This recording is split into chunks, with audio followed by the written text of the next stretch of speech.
पाने तथा उसका वास्तविक लाभ प्राप्त करने के लिए पवित्र बाइबल में प्रमाण है कि प्रभु ने मनुष्य को अपना ही स्वरूप बनाया।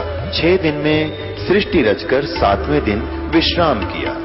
कुरान शरीफ में प्रमाण है कि हजरत मोहम्मद को खुदा स्वयं कह रहे हैं कि मैंने तुम्हें उस परमात्मा की महिमा बताने के लिए भेजा है। वो परमात्मा कबीर है जिसने 6 दिन में सृष्टि रची तथा 7वें दिन तख्त पर जा विराजा। उसकी खबर किसी बाखबर से पूछ कर तो देखो। कृपया अवश्य सुनिए जगत गुरु तत्वदर्शी संत रामपाल जी महाराज के अमृत वचन। 31 नंबर में, हे कुरुश्रेष्ठ, यज्ञ से बचे हुए अमृत का अनुभव करने वाले योगीजन सनातन परब्रह्म परमात्मा को प्राप्त होते हैं। सनातनम ब्रह्म, सनातन ब्रह्म माने अविनाशी परमात्मा। सनातन माने पुरातन, सबसे पहले वाले प्रभु स्वयंभू परमात्मा को प्राप्त होते हैं।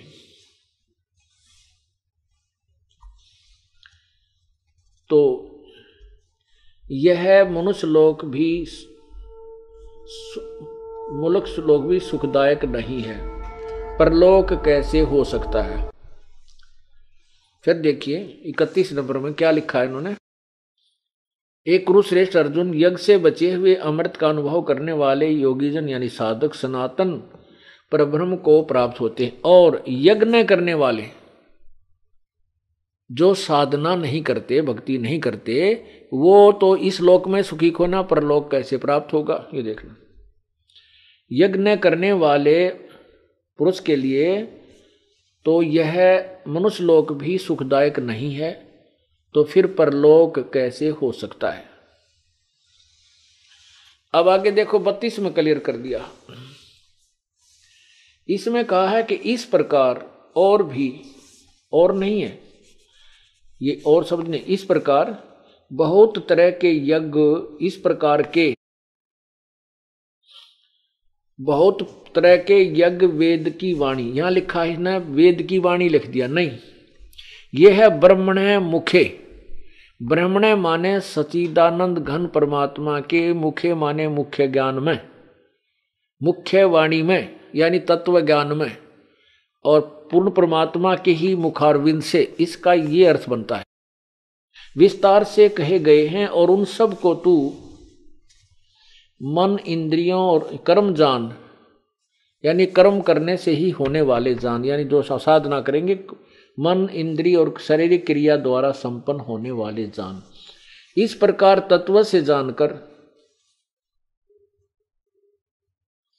उनके अनुष्ठान द्वारा तो कर्म बंधन से सर्वथा मुक्त हो जाएगा।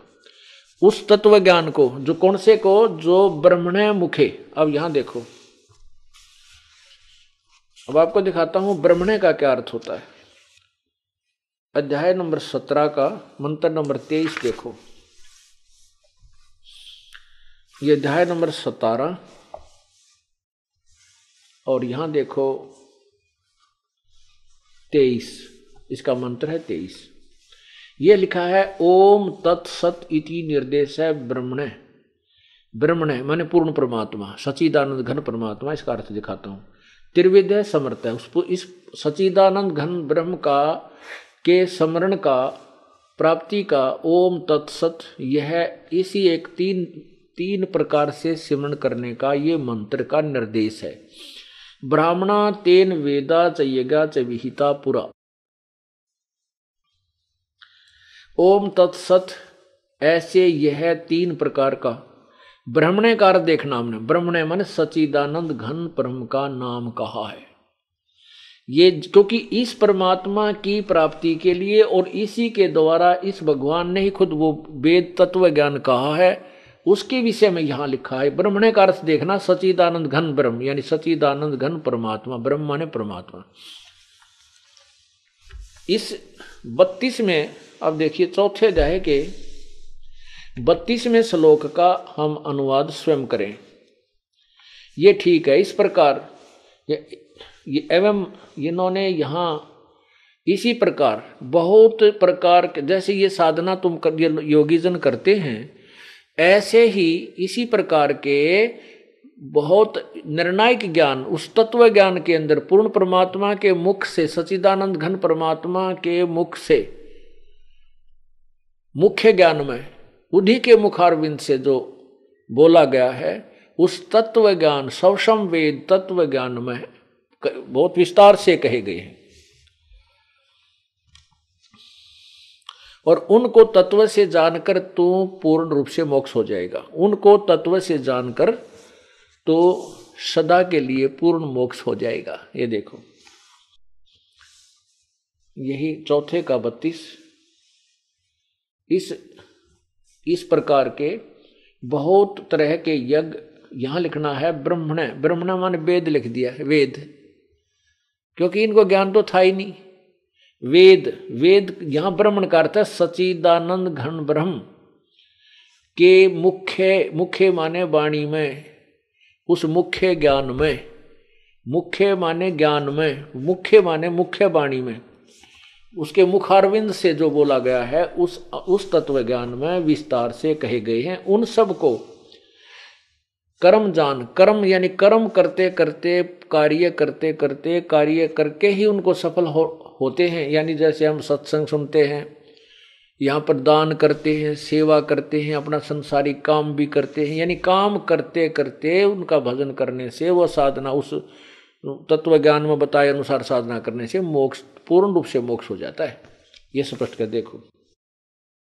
कर्म जान, मन इंद्रिय और शारीरिक क्रियाओं द्वारा संपन्न होने वाले जान, विद्यमान जान।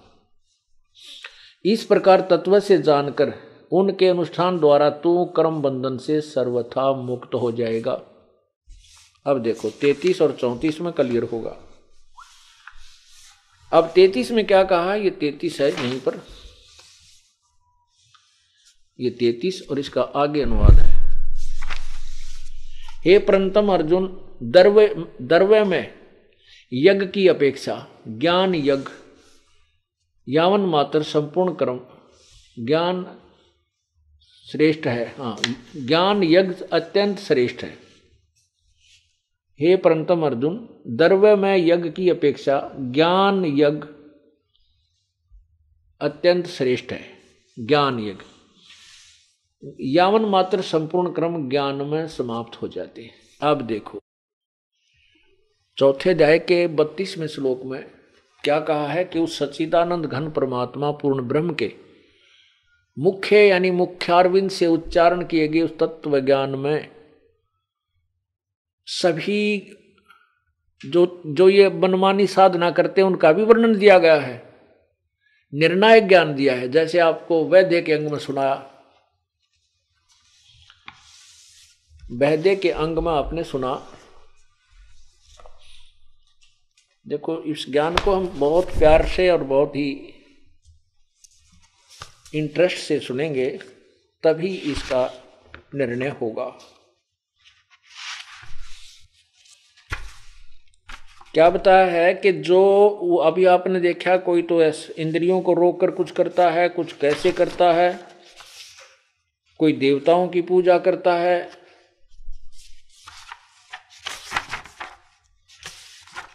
कहते हैं उस तत्व ज्ञान में सवसम वेद में वो भी वर्णन कर रखा है कि ये इसके करने से ऐसा लाभ नहीं है, ऐसा करने से इसका ये लाभ है, ये व्यर्थ है। क्या बताया है, सट दर्शन सट भेष कहावे, बहुविध धूंधू धार मचावे। सट दर्शनीय संत हैं, गिरी पुरी वैष्णव उग्घड़ और ये कितने प्रकार के, कहते हैं ये सभी भक्ति में तो डूंडा ठाए दिखे कि भी तोड़ पाड़ रहे हैं। कोई तो खड़ा होकर तप है, कोई धूने ला रहा है, कोई माला घाल रहा है, कोई नंगा फिर है, सर्दियों में भी बाहर बैठा रहा पशु की तरह, कोई किसी प्रकार। कहते ये धून धूंधार यानी कति कमाल करते दिखे, डूंडा ठाए दिखे, बड़ी भक्ति कर रहे हैं। लेकिन ये साधना तत्व ज्ञान के शास्त्र विरुद्ध होने से, तत्व ज्ञान में तत्व ज्ञान वाली साधना ना होने से ये व्यर्थ है। तो इसमें यही बता रहा है क्या कि जो कोई कुछ देवताओं ने पूजा है, कोई कैसा करता है, वो भी ज्ञान उस तत्व वेद के अंदर परमात्मा ने वर्णन दिया है कि उनके विषय में भी जानकारी दी है, तो उस तत्व ज्ञान को समझ। ये देखो पहले इस 33 में इस चौथे अध्याय का गीता जी अध्याय नंबर 4 कि अब हम ये 33 आपने पढ़ लिया। अब 34 देखें क्या कहा 33 में कि हे परंतम अर्जुन, द्रव्य में यज्ञ की अपेक्षा ज्ञान यज्ञ अत्यंत श्रेष्ठ है। इसका अर्थ क्या बनता है कि परमात्मा ये गीता ज्ञान दाता ये कहना चाहता है, जैसे आप भंडारे कर देते हो, दान दे देते हो कि 10 लाख दे दिए, कितना कुछ दे, कहते ये ज्ञान, ये जो द्रव्य से तो आप यज्ञ कर रहे हो, धन से, इसकी अपेक्षा तुम ज्ञान ग्रहण करो। और ज्ञान जब आपको हो जाएगा फिर आपके सभी यज्ञ समाप्त हो जाएंगे जो तुम गलत कर रहे हो। फिर आप फूंक फूंक के कदम रखोगे, यथा स्थान पर दान करोगे। कुपात्र को किया हुआ दान व्यर्थ होता है। तो उसके लिए क्या बताया है कि अब देखो, जैसे ये ज्ञान बताया ना, इसका 32 से संपर्क है 34वें अध्याय का, गीता अध्याय नंबर 4, इसका ये 32 का संपर्क 34 से सीधा। इस प्रकार बहुत तरह के यज्ञ वेद की वाणी नहीं है, ये ब्रह्मणे मुखे उस पूर्ण सच्चिदानंद घन परमात्मा की के मुखारविंद से उच्चारण किए गए उस तत्व ज्ञान रूपी मुख्य ज्ञान में विस्तार से कहे गए हैं। उन सबको तू कर्म, इंद्रिय और शारीरिक क्रियाओं द्वारा संपन्न होने वाले जान। इस प्रकार तत्व से जानकर उनके अनुष्ठान द्वारा ही तू कर्म बंधन से सर्वथा मुक्त हो जाएगा। आगे देखो, अब 34 में आ जाओ सीधा। इसमें क्या कहा है, उस ज्ञान को तू, उस ज्ञान को तू तत्वदर्शी ज्ञानियों के पास जाकर समझ, उनको भली भांति दंडवत प्रणाम करने से, उनकी सेवा करने से और कपट छोड़कर सरलता पूर्वक प्रसन्न करने से वे परमात्म तत्व को भली भांति जानने वाले ज्ञानी महात्मा तुझे तत्व ज्ञान का उपदेश करेंगे। अब इसका क्या अर्थ बना, स्पष्ट हो गया कि उस तत्व ज्ञान को जो पूर्ण परमात्मा ने अपने मुखारविंद से बोला है, उसके लिए तू तत्व ज्ञानियों के पास जा। गीता ज्ञान दाता कहता है मैं उस ज्ञान को बताने में असमर्थ हूं। इससे यह भी सिद्ध हुआ कि गीता जी का ज्ञान कंप्लीट नहीं है लेकिन गलत नहीं। जैसे बीए का सिलेबस होता है, जैसे 10वीं कक्षा तक का, मैट्रिक तक का जो सिलेबस है वो गलत नहीं है लेकिन बीए और एमए का नहीं है, ऐसा ही समझो। तो उसमें क्या बताया कि उस ज्ञान के विषय में जो कोई देवताओं की पूजा करते हैं, कोई इंद्रियां रोक कर हठ योग करते हैं, कोई इंद्रियों को रोकने की चेष्टा करते हैं, कोई योग ही करते रहते हैं, कहते वो ज्ञान भी उस तत्व ज्ञान के अंदर लिखा हुआ है, वो ठीक है या गलत है, उसको सुनिए। सट दर्शन सट भेष कहावे, बहुविध दूं धार मचावे, तीर्थ व्रत करें तर बीता, वो वेद पुराण पढ़त है गीता, ये भी वैदा है वैदे से भेद अलैदा, यो भी वैदा। वैदा मीन यूजलेस, जिसका कोई लाभ नहीं है। क्या क्या, सट दर्शन सट भेद भेष कहावे, बहुविध दूं धार मचावे। ओह, ना जाने कितने प्रकार से साधना करते दिखे, भिन्न भिन्न प्रकार से, और डूंडा ठा रखा है, ओहो बड़े महापुरुष हैं। अब जैसे कोई व्रत रखता है, कहते हैं वो केवल दूध पीता है, इसने 10 वर्ष हो गए कुछ नहीं खाता पीता, दूध पीता है। कुछ ऐसे हैं कि ये 10 वर्ष से खड़ा हुआ तप कर रहा है, पैर सूज गए हैं, कीड़े पड़ जाते हैं, ये प्रवाह नहीं करता है। अब हमने तो इसे देखे देवता वही कमाल कर रहे, हद कर दी, न तो तोड़ पाट दिया, हमारे तक कद्दे भी ना हो इसी साधना, ना घर छूटा ना ये फिर आगे इतना बूंदी कठिन, इतना कठिन काम बन सकता। कोई 5 दूने ला कर इसे बूढ़े जेठ के महीने में बैठ जाए बीच में, भाई मारा तो नहीं बैठा जा, पर उनकी महिमा गाए बिना हम रह नहीं सकते, भाई कमाल की बात है। तो परमात्मा कहते हैं सठ दर्शन सठ भेख कहाँ है, भेख माने पंथ, और बहुविध धू धू धार मचावे ढूंढा ठारे हैं। क्या क्या करते हैं, तीर्थ व्रत करें तर बीता, वेद पुराण ये पढ़ते हैं गीता। अब वेद तो पढ़ते तो हैं और गीता भी पढ़ते हैं, लेकिन वेद और गीता में कंप्लीट ज्ञान तक होना और उसके अनुसार साधना करने से मोक्ष नहीं हो सकता, जन्म मृत्यु छूट नहीं सकती, किया हुआ कर्म ही भोग मिलेगा, पुण्य और पाप दोनों ही मिलेंगे। फिर क्या बताते हैं, चार संप्रदा 52 दवारे, जिन्हों नहीं निज नाम बेचारे। ओए होए, माला घाल हुए हैं मुक्ता, सटदल उवा बाई बकदा। क्या बता रहे हैं परमात्मा, 4 संप्रदा 52 दवारे, जिन्हों नहीं निज नाम बेचारे। कहती हैं 4 संप्रदाय बना रखी इन्होंने, और इन 52 प्रकार के इनके अलग अलग भिन्न भिन्न द्वार बनाए जाते हैं संप्रदाय के आधार पर। परमात्मा कह रहे हैं कि उन्होंने निज नाम पर विचार नहीं किया, उनको वास्तविक मंत्र का प्राप्त नहीं वास्तविक मंत्र प्राप्त नहीं हुआ, जो गीता जी के अध्याय नंबर 17 के मंत्र 23 में स्पष्ट किया है, ओम तत् सत इति निर्देश ब्रह्मण, इति निर्देश है ब्रह्मण त्रिविध समर्थ है। उस पूर्ण परमात्मा सच्चिदानंद घन परमात्मा की प्राप्ति के लिए, उस सच्चिदानंद घन परमात्मा की प्राप्ति के लिए ओम तत्सत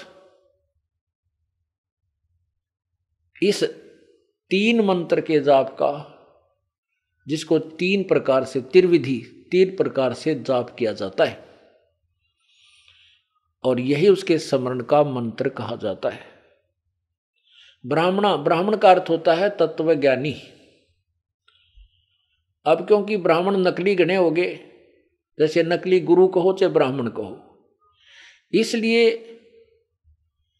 अब ब्राह्मणों, क्योंकि अब जो ब्राह्मण की के उपाधि पाक है, पंडित की उपाधि पाकर सारी बकवाद घटता है, तो ब्राह्मण नहीं है, बेशक फीत लाग रही है। जैसे कोई गुरु लोग हैं, गुरुआं गाम बिगाड़े संतो गुरुआं गाम बिगाड़े, ऐसे कर्म जीव कला दिए ईब जड़ा नहीं जाड़े, तो वह गुरु नहीं है।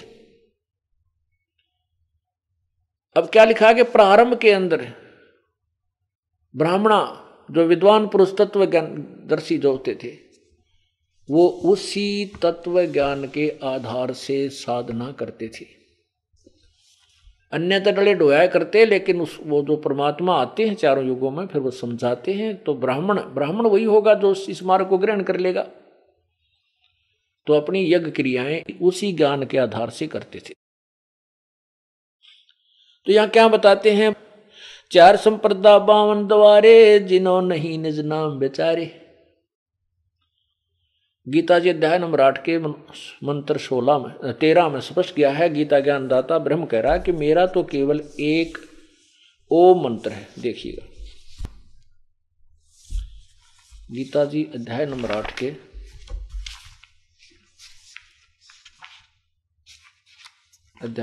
8 के मंत्र नंबर 13 में ये देखिएगा,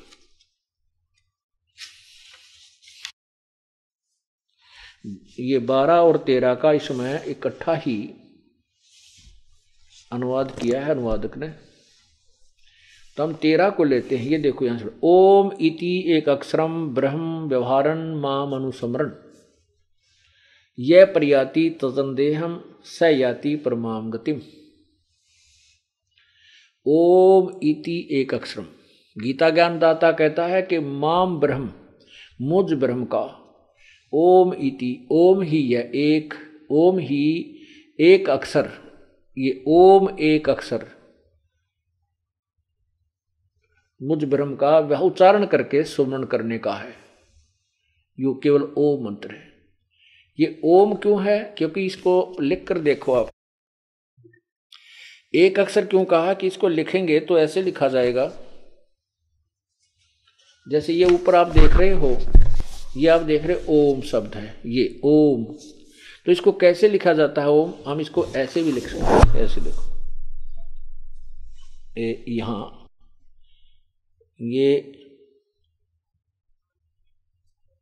ये एक अक्षर हो गया ओम, ये जो का त्यों है। इसको फिर लिखने की भिन्नता होगी, इसको ऊ के ऊपर नीचे बिंदी बिंदी ला के उसका ऊ भी नोमेनक्लेचर बना दिया कि इसका भी, ये भी उस ओम का ही को भी रिप्रेजेंटेट करता है। तो इसमें स्पष्ट लिखा है, यहां भी लिखा है, केवल 2 ही अक्षर लिखे हैं इन्होंने। अगर यहां लिखते, इसका जब अनुवाद किया है,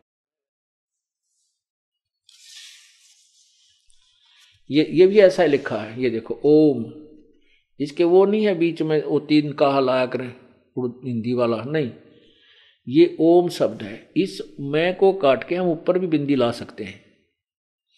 ओम इति एक अक्षरम ब्रह्मा माम ब्रह्म, मुझ ब्रह्म का ओम, यह एक अक्षर है जो उच्चारण करके श्रवण किया जाता है। और यह याति तजनदेहम, जो इसका यह प्रयाति तजनदेहम, जो अंतिम समय तक श्वास छोड़ने तक, शरीर छोड़ने तक इसका जाप करता है, श्रवण करता है, स याति परमाम गतिम, वह परम गति को प्राप्त होता है। अब इससे ये दास क्या सिद्ध करना चाहता है?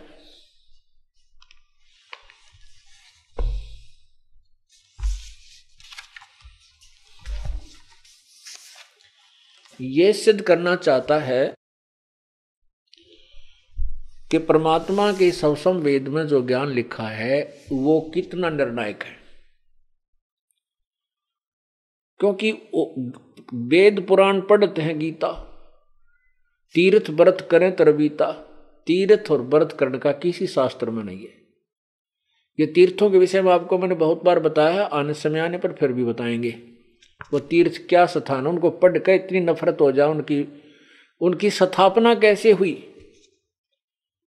और तेरा एक सरस्वती तीर्थ है, वो उसके विषय में बताया, विष्णु पुराण में लिखा है कि एक ब्रह्मा जी की लड़की सरस्वती अपने पिता के दरबार में बैठी थी, वह नाच गाने हो रहे थे, और एक पुरुरा नामक राजा भी सिद्धि युक्त था, वो उस ब्रह्मा की सभा में चला गया। उधर से उनकी दोनों की 4 आंख होगी।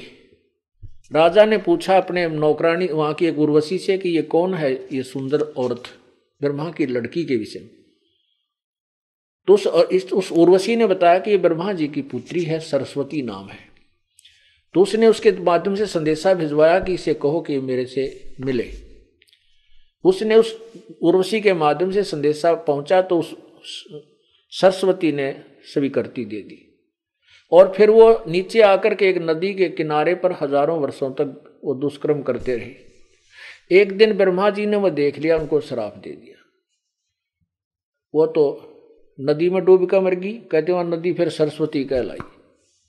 वो कहते हैं वो नदी बन गई, नदी के बने थी, वह नदी में डूब कर मर गई। और फिर वहां बैठकर उस पुरवरा ने साधना की। वह क्या साधना की होगी आपको खूब पता है। तो वहां उसने जो साधना की, तो उससे कहते हैं फिर वो अपनी विषय वासना के लिए ही साधना की। तो वहां जाने से कहते हैं बड़े पाप कटते हैं, वहां जाने से ये सुख हो जाता है, टट्टू हो जाता है। ऐसे गंदे स्थान की कथा सुनकर भी दोष पैदा होता है, वहां जाने से दूने दुष्कर्म उत्पन्न होते। और वहां उस स्थान पर जाकर स्नान करने, उस तीर्थ को मोक्ष बताते हैं, लाभ बताते हैं। उस तीर्थ पर धक्के खाने से मोक्ष बताते हैं, वो साधना करनी चाहिए। तीर्थ व्रत करें तरबीता, वेद पुराण पढ़ते हैं गीता। यो भी वेदा है, वेद पुराण पढ़ते हैं गीता, वेद पढ़ने पुराण पढ़ने गीता पढ़ने। पुराणम ये तीर्थों की महिमा गा रखी, उल्टी साधना फटक रखी। अब उन ऋषियों महर्षियों ने, देवताओं ने साधनाएं की वेदों अनुसार। वेदों के साथ साथ फिर उसने आकाशवाणी सुनी थी, ब्रह्मा ने अपने पिता काल की उसने सोची है, पूर्ण परमात्मा की का आदेश है। उसने कह दिया तपो तपो, तप कर तप कर। उसने हजारों वर्षों तप किया। उसके बाद वो तप भी समावेश कर दिया सभी ऋषियों ने कि ये आकाशवाणी परमात्मा है, जबकि वेदों और गीता में कहीं कोई हठ योग करने का प्रमाण नहीं, प्रावधान नहीं है। ये इसके विरुद्ध जैसे व्रत करते हैं, गीता जी अध्याय नंबर 6 के श्लोक 16 में स्पष्ट मना किया है। ये देखिएगा, अध्याय नंबर 6 और मंत्र नंबर 16।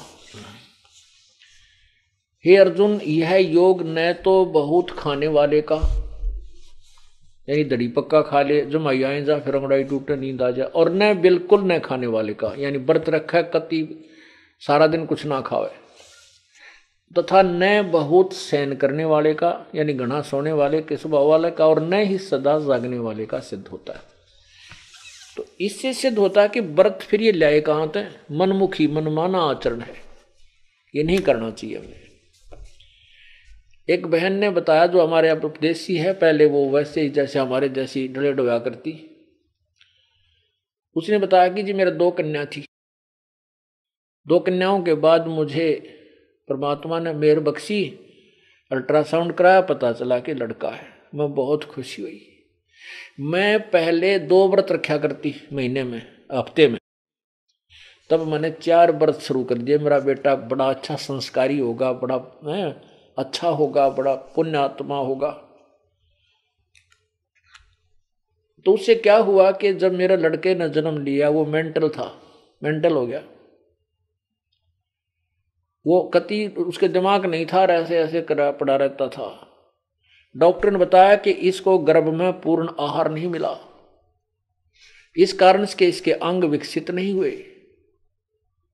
तब रोई माथे माथ मार के वो लड़का मर गया। साल 6 महीने 2 महीने 4 महीने 6 महीने बाद मृत्यु होगी। उसके बाद उसने व्रत करने छोड़ दिए, अपछकली, कहती सभी साधना त्याग दी। फिर ऐसे हमारे कोई बहन या भाई उनसे मिले जा करके, हमारा बच्चा भक्ति का भक्त, उनको समझाया, उस बेटी को, उसके पति को। वो फिर हमारे पास आई, करौथा आश्रम में, उसने उपदेश लिया। 10वें महीने मालिक ने छोरा दे दिया, लड़का दे दिया। इतना अच्छा लड़का। वो आते हैं लेकर पूरा परिवार, और आँखों में पानी भर भर कर रोती हुआ बेटी कि बहुत बुका रखे थे हम। मैं बहुत धार्मिक थी, बचपन से साधना करती थी, और उसका परिणाम मुझे ये हुआ। अगर वो मेरा बेटा ना मरता और वो ठीक ठाक हो जाता तो मैं और नरक में जाती, उस साधना को नहीं छोड़ती। ठीक है, उस पुत्र ने मुझे ठीक दिशा दे दी। मैं यही सोचती हूँ, परमात्मा मेरी आंख खुल गई। तो पुण्यात्मा, ऐसे मनमुखी साधनाएं करने से हम हानि उठाते हैं, लाभ नहीं। इसके विषय में परमात्मा बताते हैं कि जीवित जग में जूती पड़े फिर जम तोड़े छाती। यहाँ जीवित या ब्रान माटी होगी कि लड़का ऐसा हुआ, और आगे पता नहीं के होंगे, वो यम के दूध छाती तोड़ेंगे, वो नारा दुख। अब क्या बताते हैं, 4 संप्रदा 52 द्वारे, जिन्हों नहीं निज नाम बेचारे, माला घाल हुए हैं मुक्ता, सटदल उआ बाई बकदा। माला गाल के मुक्त हुए बैठे हैं, समझ रहे हम मोक्ष प्राप्त करेंगे इससे। और यही गीता जी बताना चाहती है कि अध्याय नंबर 4 के श्लोक नंबर 31 में कहा है कि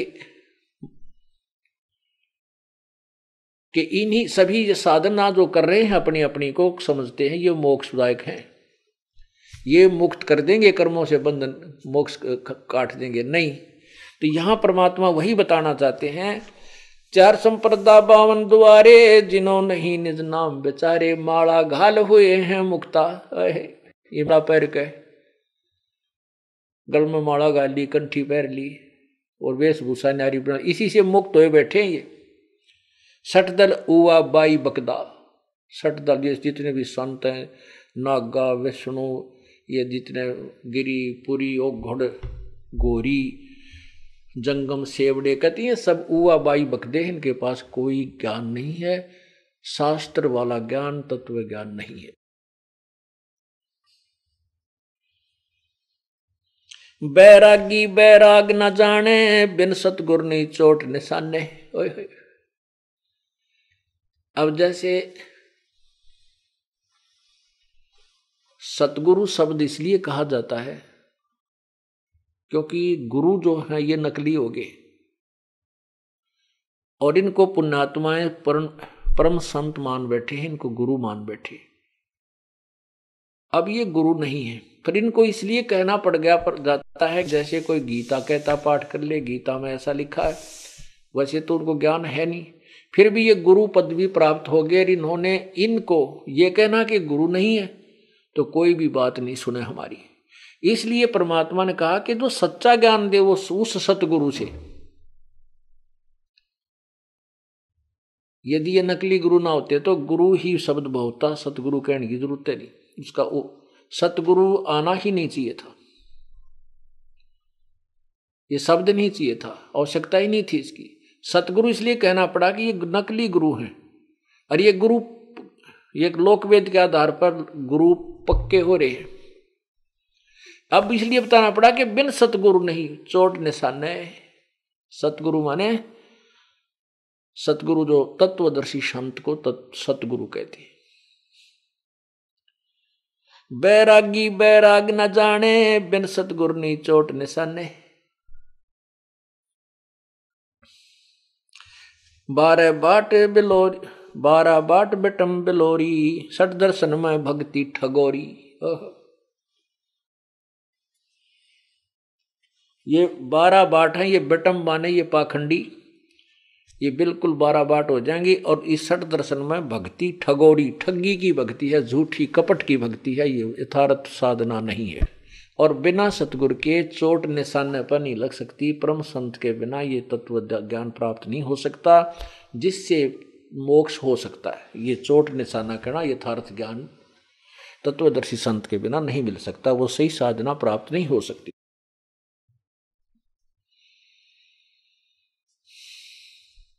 सन्यासी 10 नाम कहावे, शिव शिव करे न संशय जावे। निर्वाणी नी कच्छ निसारा, भूल गए हैं ब्रह्म द्वारा। ये ब्रह्म तक भी नहीं पहुंच पाते। 10 नामी साधु कौन से हैं? 10 नियम बना रखे हैं उन्होंने। 10 नियम ये बना रखे हैं, भाई कंठी होनी चाहिए, माला होनी चाहिए, ऐसा होना चाहिए, ऐसा कपड़ा होना चाहिए, ऐसा खाना चाहिए, ऐसा सोना चाहिए, इसी में जागना चाहिए, इसी में सोना चाहिए। ये इनको 10 ना अरियन ना कर रटना लगाना चाहिए, ये रोज जाप करो। परमात्मा कहते हैं 10 नाम, सन्यासी 10 नाम कहावे और शिव जी के उपासक हैं ये। शिव शिव करे न संशय जावे। निर्वाणी ने कच्छ निसारा, भूल गए हैं ब्रह्म द्वारा। ये भी वैदा है, वैधे से भेद अलैदा, यो भी वैधा। सुन सन्यासी कुल क्रमनासी, बगवे प्योंदी भूले धोंदी। छल छिद्र की भक्ति ना कीजिए, आगे जवाब कहो क्या दीजिए। सुन सन्यासी कुल क्रमनासी और भंगवे प्योंदी भूले धोंदी। जैसे संत की प्योंद चढ़ा ली, लाल कपड़े पहन लिए या प्योंद चढ़ा ली, और वास्तविक ज्ञान से ये दूर हैं, बहुत दूर है। छल छिद्र की भक्ति ना कीजिए, आगे जवाब कहो क्या दीजिए। अन्य कैसी साधना करते हैं? कुछ ऐसी साधना करते हैं, भरम करम भैरो को पूजें, सत शब्द नहीं साहेब सूझे। माला मुक्ति कक्कड़ हुक्टी, बाणा भोड़ी भांग भसोड़ी। बाना गौड़ी भांग बसोड़ी, यो भी वैदा है, वैदे से भेद अलैदा।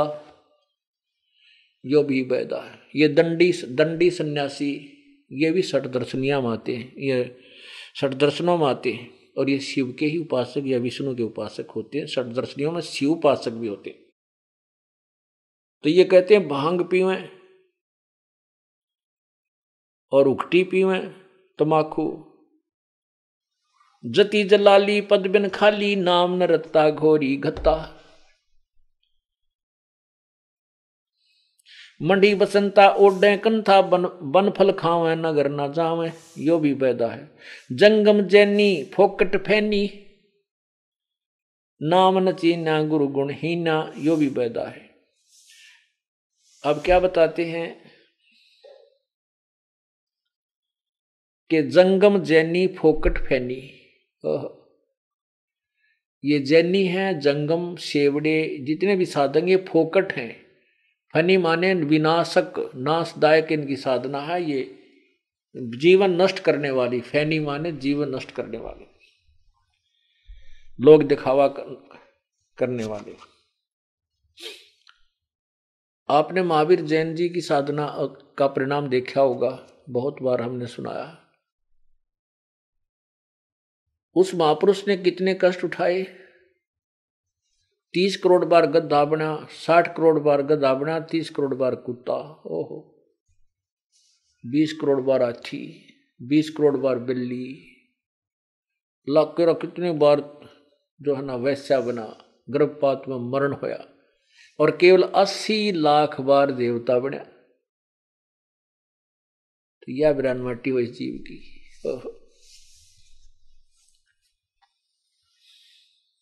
क्या बताते हैं, बैरागी सन्यासी शेवड़े तन पर छार लगावे हैं, 500 नार 2500 लड़के ये धूंधू धार मचावे हैं। क्या कहते हैं कि सन्यासी बैरागी शेवड़े तन पर छार लगावे हैं और 500 नार 2500 लड़के इनके अंदर धूंधू धार मचावे हैं। यो भी बैदा है, बैदे से भेद अलहदा, बैदा क्यों जाना, क्योंकि हमें सतगुरु बैठे न्यू जाना। गरीबदास जी कह रहे हैं कि वे तुमने बैदा क्यों मान। गरीबदास जी से पूछा किसी ने कि तुम इसको बैदा किस लिए कह रहे हो, कि ये नहीं करनी चाहिए साधना, कि हमने सतगुरु मिल गए इसलिए जान लिया।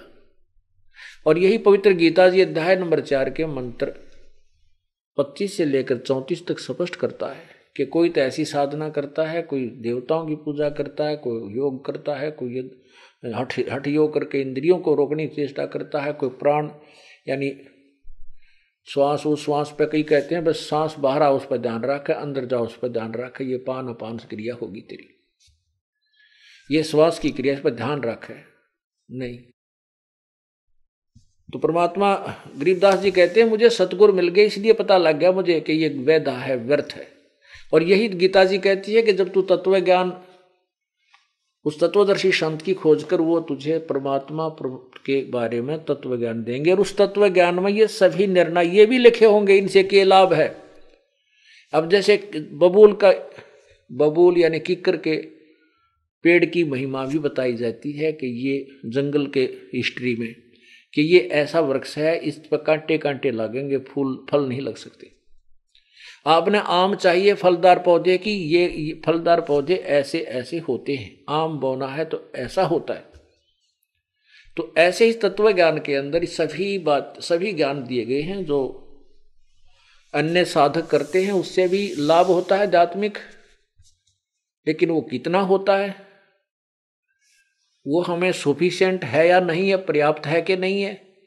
तो इस तत्व ज्ञान से ही इसका परिणाम निकलेगा, रिजल्ट निकलेगा। कंठी माला और मृगछाला ये सिर पे जटा रखावे हैं, ढालक ताल झांझरी पीटे फिर ताना रे रे गावे हैं। कहते ये कोई भगवान भक्ति का मार्ग है। कोई तो गड़वे ले लेंगे सारी रात, को झालर ले लेंगे, को किसी तरह को नाचे हैं, ये तो इस तरह ये साधना नहीं है। यो भी बैदा है, बैधे से भेद अलहदा, बैदा क्यों जाण्या हम सतगुरु बैठे न्यू जाण्या। तन के योगी मन के भोगी ये गुल्लर पेट पड़ावे हैं, गुज बीरज का मर्म न जाण्या ये भद्र भेख बुनावे हैं। अब शरीर पे तो इन्होंने योगी यानी भगत जैसे लक्षण बना रखे हैं, लेकिन अंदर तो योगी को ना। परमात्मा कहते हैं एक नारी त्याग दीनी 5 नारी गैल वे, पाया ना द्वारा मुक्ति का सुखदेव करी बहुसैल वे। घर त्याग दिया, बैरागी बन गए, विरक्त हो गए, सन्यासी बन गए, कर्म सन्यासी हो गए, गांव छोड़ घर छोड़ दिया, एक औरत छोड़ दी। परमात्मा कहते हैं कि तू नारी को घर को इसलिए त्यागता है कि तेरी भक्ति में बाधक बनेगी। अरे तू 5 नारी साथ लिए फिरता है, काम क्रोध मोह लोभ अहंकार, और ये 5 विकार शब्द सप्रस रूप रसगंध, इन त्याग बेटा जब मोक्ष होगा। और ये तुम्हारी साधना से तो लाख करोड़ जन्म भी ना खत्म हो सकते। भगवान शिव जी के बारे में कल आपको प्रमाण दिया था, 88,000 वर्ष तक अपने एक काम, सबसे दुर्बल शत्रु है ये कामदेव यानी वासना, जो सेक्स जिसे कहते, इसको समाप्त करने के लिए 88,000 वर्ष तक भगवान शिव जी ने तप की साधना की थी और ये मान लिया था कि मैं इससे मुक्त हो गया। कुछ दिनों के बाद भगवान विष्णु के पास गया, काल ने प्रेरणा कर दी कि भी विष्णु जी से ये पूछूं कि उसने जब मोहिनी रूप बनाकर राक्षसों को धोखा दिया था वो कितने सुंदर लग रहे होंगे। मैं नहीं देख पाया था क्योंकि मैंने विष पान कर लिया था, जिससे मुझे घंगेला हो गया था, चक्कर हो गया था सिर में। इसी उद्देश्य से विष्णु जी के पास गए। विष्णु जी ने उसको वो ड्रामा दिखाया अपना करके। तो भगवान विष्णु जो मोहिनी रूप बने तो भगवान शिव जी उस का वो सारी साधना फेल होगी। एक सुंदर लड़की बनकर भगवान विष्णु जी एक बहुत बड़े बाग में घूम रहे हैं और शिव जी सामने बैठे देख रहे हैं। इधर उधर देख करके उस लड़की को प्राप्ति के लिए वो शिव जी उठकर चल पड़ते और वो लड़की आगे आगे चल रही है, डांस कर रही है, अर्धनग्न कपड़े पहन रखे हैं जो इसमें अर्धनग्न शरीर दिखाई देता है। और भगवान शिव जी जो मान बैठा था कि मैंने तो सारे समस्या हल कर ली है, अब मेरे अंदर ना तो सेक्स रहा और ना ये कोई फिर शादी की आवश्यकता ही नहीं पड़ेगी, मैं बिल्कुल विकार रहित हो गया हूं।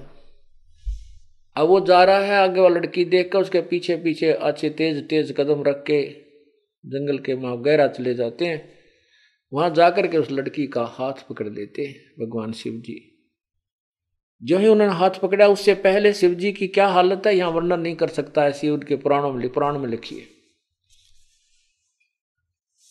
तो तब उस भगवान विष्णु ने अपना विष्णु रूप दिखा दिया। नो बोला भोलेनाथ, उन राक्षसों को मैंने नो बोड़ी पूंछ बनाया था जैसे तू बना दिया।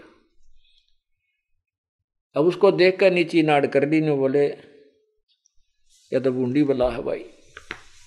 तो परमात्मा कहते हैं विकार मरे मत जानियो जो भूबड़ में आग, जैसे अग्नि काष्ठ के माही है व्यापक पर दिखे नाही, ऐसे कामदेव पर चंडा व्यापक सकल दीप नो खंडा।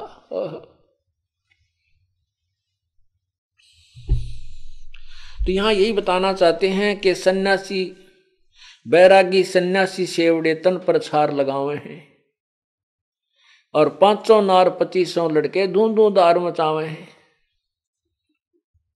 फिर क्या बताते हैं भाई, करवा और कोपीन लिए जो बनखंड गुफा बनावे हैं, खुदा कुत्ती घट में दूती फिर गृह द्वारे आवे। देखे कहते मन के मारे बन गए बन तज बस्ती माही, कह कबीर मैं क्या करूं ये मन तो मानना नहीं। इस मन को मनाने की फिर विधि भी बताई है परमात्मा ने। तो यहां क्या बताते हैं कि जैसे घर त्याग दिया, वन में चले गए, वहां जाकर मान लिया आप वन में चले भी गए तो सारा साज बाज जोड़ना पड़ेगा। गर्मी सर्दी से बचने के लिए, बरसात से बचने के लिए, ओलात बचने के लिए झोंपड़ी गालनी पड़ेगी। और कपड़े भी चाहिएंगे, रजाई भी चाहिएगी, रोटी खाने का कोई साधन भी बनाना पड़ेगा, चाहे मांग के लाना पड़े, चाहे आप भिक्षा सूखी मिले तो बनाना पड़ेगा। ओए सांग फेर जोड़ दिया, बता इसमें क्या फर्क पड़ गया भाई। घर में विशेषकर ये हिम्मत मनुष्य ज्यादा करते हैं घर त्याग कर चले जाने की। परमात्मा ये बताना चाहते हैं, घर पे मान ले तेरा शादीशुदा है, तू रोटी बनी बनाई मिल रहा है, जो अपना दैनिक कार्य करो और परमात्मा का भजन भी साथ करो। तो यहाँ क्या बताना चाहते हैं, कुरुआ और को पीन लिए जो बनखंड गुफा बना हुए हैं। एक तो तुम्बा ले लिया, लोटा, ये तुम्बा जो होता है ना उसमें उसने काट कर ऊपर तीसा बना ले, लोटा पकड़ने का भी इसी में से बन जाता है, उसमें पानी रखें। उसको करुआ भी, करुआ करमंडल भी बना लेते हैं, उसमें एक अच्छा प्रकार का बनाने लग गया अब तो। पहले विशेषकर वो तुम्बा सा बना काट कर उसमें पानी डाल लिया करती, यानी कति विरक्त दिखाने की, विरक्तता दिखाने की चेष्टा करते थे। और केवल शरीर पर एक कोपीन लेकर घरते तक कुछ नहीं लेकर जाते, केवल एक लंगोट बांध कर हाथ में करुआ ले लिया, साधु बन गया, जंगल में जाकर गुफा बना ली। फिर क्या बताते हैं, खुद जा कुत्ती घट में दूती, फिर ग्रही दुआ रह जावे हैं। वह पेट खुदा, खुदा माने भूख, क्षुधा, उसके कारण वो फिर गृहस्थी के आगे हाथ फैलाते फिरते, दियो माई दियो माई दियो माई कहते। ईब के हो गया भाई, इब ये गृहस्थ, ये घर अच्छा लगा तेने। खाखी और निर्वाणी नागा सिद्ध जमा चलावे हैं, रणसिंगे तुरही तुतकारा, ये गागड़ भांग घुटावे हैं।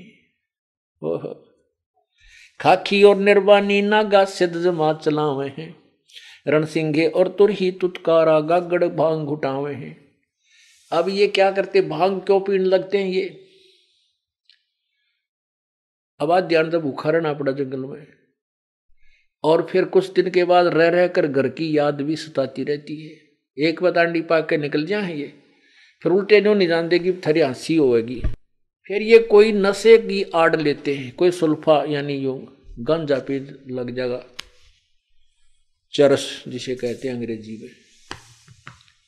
और वो चरस ना मिलने का भी तो जंगल में रहे, वो भांग एक निरी जड़ी बूटी की तो पैदा हो जाती है। उस भांग ने घोट कर उसके पत्ता नर पानी में डालकर वो पी कर अपना पड़े रहे उड़े बेसुध। ये वही है कौन, खाखा और खाखी और निर्वाणी नागा सिद्ध जमा चलावे हैं, रणसिंगे तुरही तुतकारा, गागड़ भांग घुटावे हैं। यो भी बैदा है वैदे से भेद अलैदा, यो भी बैदा बैदा क्यों जाण्या, हम सतगुरु बैठे नो जाण्या।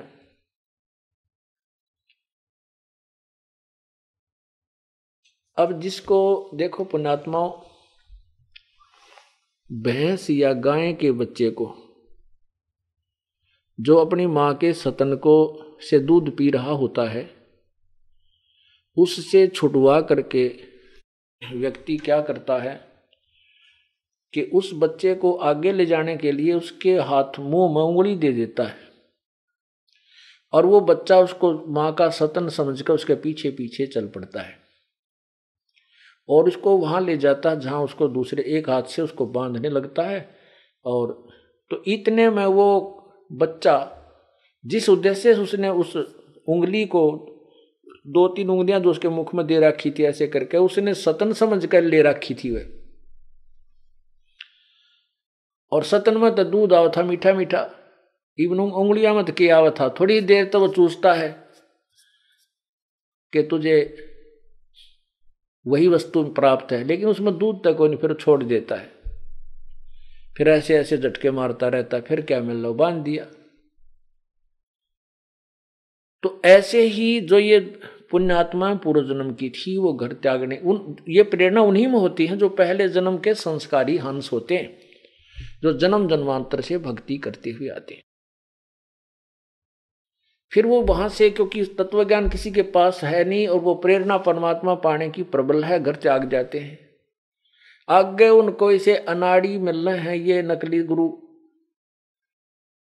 अब उनको वो भक्ति बताते हैं, उसमें उनका आनंद आता नहीं, तो फिर दूसरे के पास भागते हैं, तीसरे के पास भागते हैं, चौथे के पास भागते हैं। फिर देखते हो आनंद तो वो है नहीं भक्ति में जो आपको आ रहा है। तो वो फिर क्या करें, फिर को तो शराब सुल्फा पीने लाग जा, सुल्फा महंगा गना, ये भांग फ्री की मिल रहा है, या नरी उत्पन्न हो जाती है, जड़ी होती है, एक पौधा होता है छोटा छोटा सा, उसको पी का अपने पड़े रहे बेसुध हो, ना घर की याद आवे ना को भगवान की याद रहे।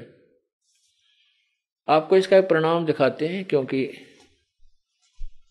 इन नकली ऋषियों को, नकली गुरुओं को उखेड़ने के लिए, इनकी पालिश तारण के लिए बहुत घने रेग मारने पड़ेंगे। और वो आपको दिखाते हैं महर्षि दानंद। महर्षि दानंद तो ऐसा पाक रहा था, चाड़ा पाट रहा था, हे भगवान। इसके बारे में तो जनसाधारणों का था, ओहो तो भाई महापुरुष पड़ा था, बड़ा विद्वान पुरुष था। अरे तेरा गजब भाई। मेरे सगे मामा जी MA in English, MA in Sanskrit, double MA, Sanskrit से MA, और वो आर्य समाज और महर्षि दानंद से तगड़े प्रभावित। एक बार मेरी माताजी बीमार होगी, क्रोथा आश्रम में मेरे पास ही रहती है, उसका पता लगा, वो उसकी कुशल मंगल जानने आ गया। तो वहां उनसे बातचीत हुई, मैंने कहा ये महर्षि दानंद को वेद ज्ञान नहीं था। और क्या कह रहे हो? ओह बस भाई, वो तो बड़ा विद्वान पुरुष था, वो तो बड़ा महापुरुष था, बड़ा बाल ब्रह्मचारी था, और वो बड़ा सिद्ध पुरुष था। फिर उसको 1-2 पॉइंट दिखाया, आंखें देख के भी उठ कर चला पड़ा। तेरी माँ की इच्छा वो बता।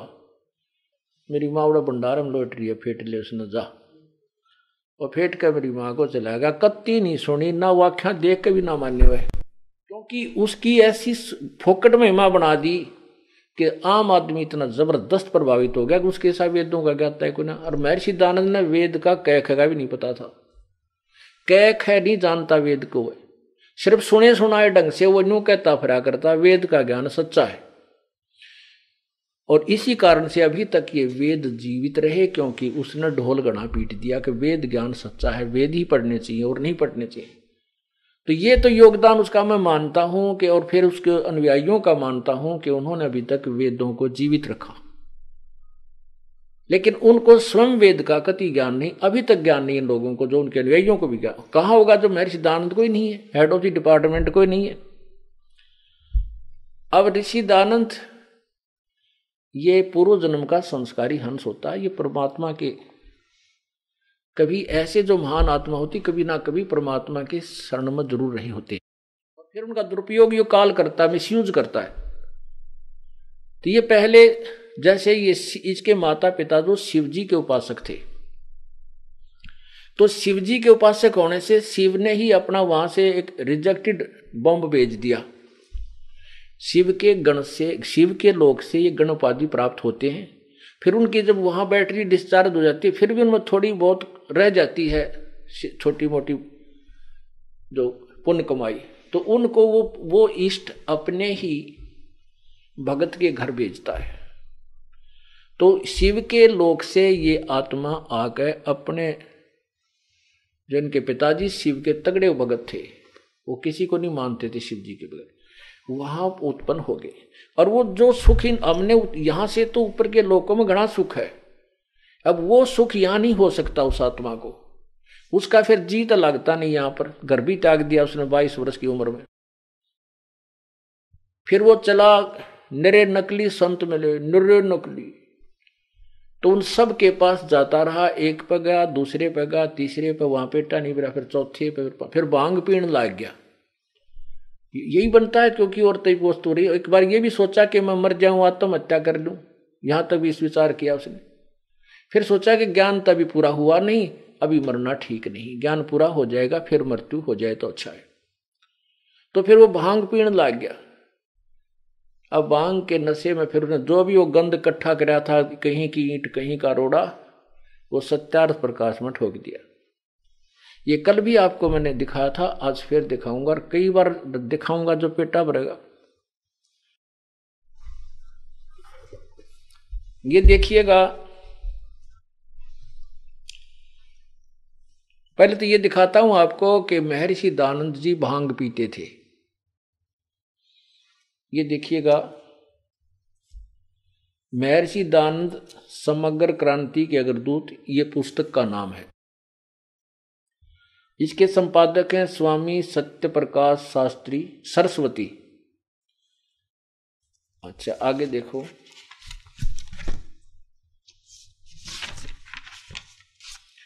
ये क्या है, महर्षि दयानंद जीवन व्रत और कर्तव्य, ये इसमें एक बुक अध्याय है।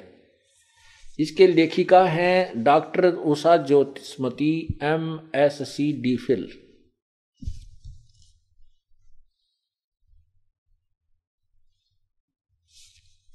यहां देखिएगा कंप्लीट विवरण।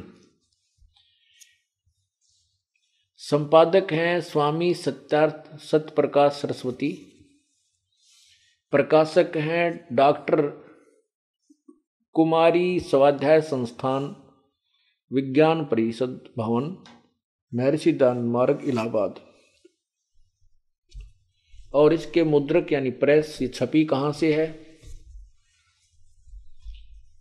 मुद्रक है सरयू प्रसाद पांडेय नागरी प्रेस, आलोपी बाग, इलाहाबाद। ये कौन सा अध्याय है वो आपको दिखाता हूं। ये देखिएगा, स्वामी दयानंद का सब लिखित जीवन व्रत, यानी स्वामी जी ने अपने कलम से लिखा है भूमिका। पूना के 15वें प्रवचन में ऋषि दयानंद ने अपना पूना पहुंचने तक के पूर्व चरित्र का विवरण किया। उसके लगभग 4 वर्ष पश्चात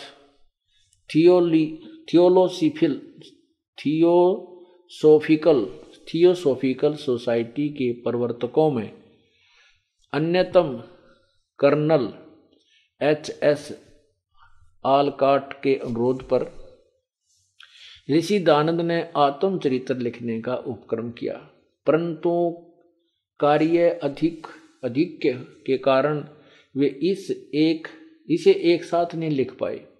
कुछ पृष्ठ लिखकर कर्नल आलकाट को भेजते रहे। अभी 3 अंश ही लिखकर दे पाए थे कि ऋषि दयानंद ने कर्नल आलकाट आदि से मतभेद हो जाने के कारण थियोसोफिकल सोसाइटी से अपना संबंध विच्छेद कर लिया। इस प्रकार आगे आत्मचरित्र का लिखना बंद हो गया। ऋषि दयानंद ने आत्मचरित्र आर्य भाषा हिंदी में लिखकर दिया था। ये देखिए क्या लिखा फिर आगे इसके, यहाँ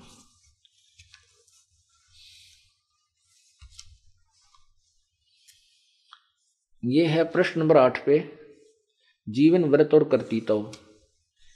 प्रथम लेख, मैं स्वामी दयानंद अपने हाथ से लिखकर पत्र भेज रहा है, जो कर्नल आलकाट के पास भेजा था वो पत्र की कॉपी है। दयानंद जी लिख रहे हैं, मैं स्वामी दयानंद। पहले तो अपने आप का श्री या स्वामी नहीं लिखा जाता, जो होश में होता है, बिना भांग पिए कोई लिखा है तो ऐसे नहीं लिख सकता। अपने सामने कोई श्री या स्वामी नहीं लगाता। मैं दयानंद सरस्वती पीछे लगा सकता है, लेकिन आगे नहीं बोल लिखता कोई भी। तो यहां क्या लिखते हैं स्वामी जी, मैं स्वामी दयानंद सरस्वती संक्षेप से अपना जन्म चरित्र लिखता हूं। क्या बताते हैं कि संवत 1881 के वर्ष में मेरा जन्म दक्षिण गुजरात प्रांत देश काठियावाड़ का मजोकटा देश मोरवी का राज्य औदित्य ब्राह्मण के घर में हुआ था। यहाँ अपना पिता का और निज निवास स्थान के प्रसिद्ध नाम इसलिए मैं नहीं लिखता कि जो माता पिता जीवित हों और मेरे पास आवें तो इस सुधार के काम में विघ्न हो, क्योंकि मुझको उनकी सेवा करना, उनके साथ घूमने में श्रम यानी परिश्रम और धन आदि का व्यय करना नहीं चाहता। पहले तो समाज सुधारक का काम देखो। स्वामी दानंद जी कहते हैं कि मैं माता पिता की सेवा के हक में नहीं हूं।